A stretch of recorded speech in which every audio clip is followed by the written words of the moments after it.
Good afternoon. Coming to you live from WTCC Local News. My name is Jessica, and our topic for today is diversity in languages.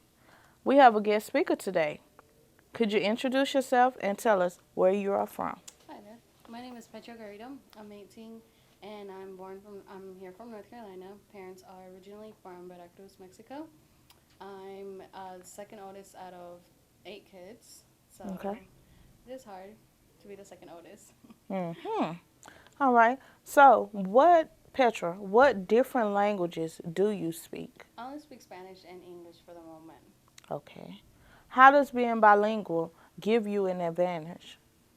And it gives me an advantage in so many ways because, and first of all, going to work, is like nowadays they need a lot of people that speak two language because we're Mm-hmm. getting a lot of people everywhere, that are that don't understand English, but understand other languages. So it's really good to know both language because where I work at, I get a lot of people that don't speak English. So knowing Spanish, it helps them and it helps me easier for them to understand everything that they need. And as well, like going to school, Mm-hmm. and for example, my mom, she understands English, but she can't speak back.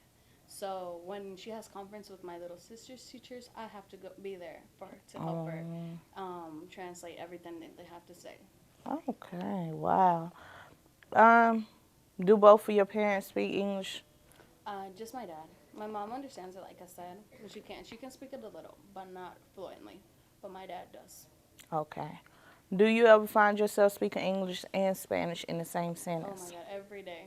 It's every day. It's where I work at.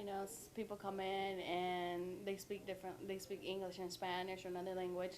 So it's like when I'm speaking to them in Spanish, sometimes my English comes out, or when I'm speaking in English, my Spanish comes out. So we understand each other, but Hmm. it's an everyday thing where yeah, Wow. yeah. Are you self-conscious about your accent or your grammar when speaking in public? Well, yes, when I'm in front of people or when with people that I don't know, that have to show respect, that I know I have to show respect to, I try to keep it on a level where like it's like being respectful to them, saying yes sir, si señor, and being proper, and then being improper when I'm with friends. Because when you're with friends, you know for sure Yeah. that you have that slang in there, you have Mhm. this and that, so it's different. But of course, I know it. Yeah. What are some of the challenges you face growing up and learning a different language? Um, One of them was when I was younger. I had been in Mexico for about a year. Mhm. I knew English and Spanish, both of them. My sister only knew English, so it was harder for her. But when stayed in Mexico for a year with my grandma, I had to start going to school because Mhm. she didn't want me to miss out on anything. So I went to in Mexico in school for about like a year or so, and the only thing that I teach there is only Spanish. Math and English, math and like other things, but you're only speaking Spanish because there's only Hispanic people there. So I learned how to read, write, and speak it, and I still had a little bit of English in there.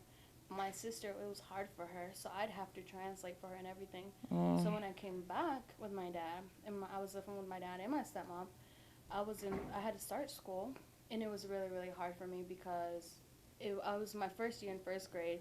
I didn't know anybody. Teacher didn't speak Spanish. It was just English.